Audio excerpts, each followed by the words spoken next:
Ivadika amin'ny baolina lavalava isika mbola mitohy ny fifaninanana ho an'ny top 8.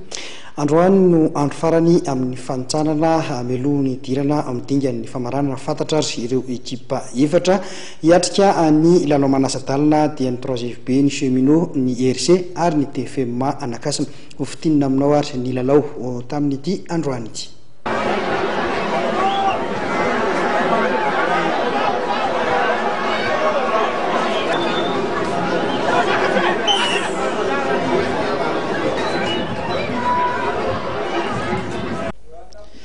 Tafita amin'ny lalao manasa-dalana ary zareo be setroka ny 3FB ny Arivo Rugby Club ary zareo Boikely Manohatra ao anatin'ny faninanana fedinany tompon-daka ny top 8. Ity lalao arahantsika voalohany amin'ny sary ity dia ny fihaonana teo amin'ny Tamomanosy be sy ny IRC.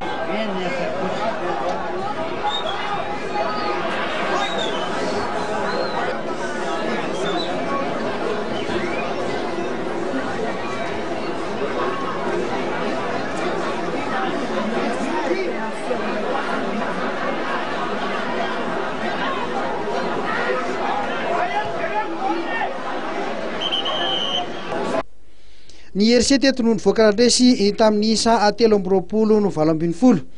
Teo amin'ny fidirana voalohany dia fanitarika tamin'ny isa 29 ny RC, baolina no tsarain'ny Tosain avokoa no matin'ny RC. Isa hidikely kosa no mpitsara baolina ho an'ny Tamomanosy be izay nahafatesan'izy ireo 9.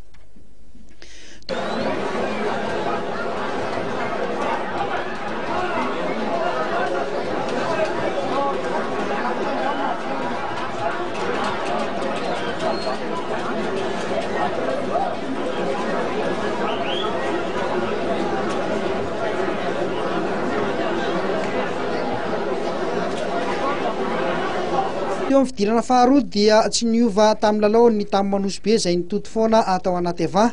Tsara nefa ny fiarovan-tena ny IRC ka dia tsy nentina tonga baolina nenti-tanana mihitsy ny Tanora Nanosy be milalao.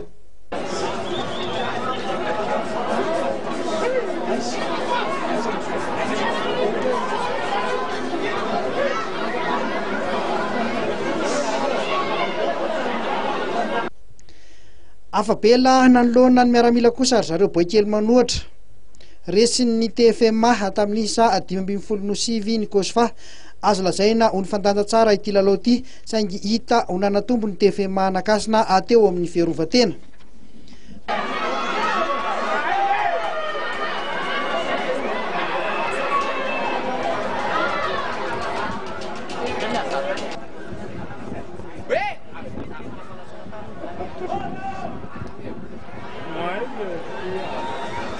Teo amin'ny fizaram-potoana voalohany dia fanitarika tamin'ny isa 7-9 ny TFM. Teo amin'ny fidirana faharoa kosa dia ny famaliana ny fanafiana.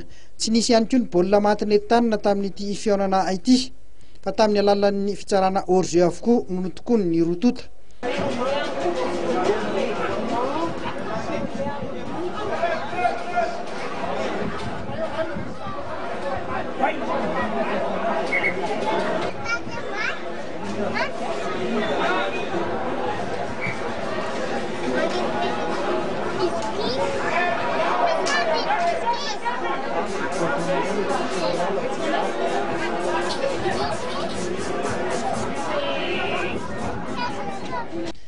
Nivoaka sepitra kosa ny 3FB voatafavoaka nanoloana ny Savonnerie Tropicale. Tany amin'ny segondra farany vao nahatsara hors-jeu iray irija izay nitondran'izy ireo ny fandresena. Androany vao niverina ambony kianja indray zany ity mpilalao ny 3FB ity rehefa voasazy nandritra ny fotoana vitsivitsy.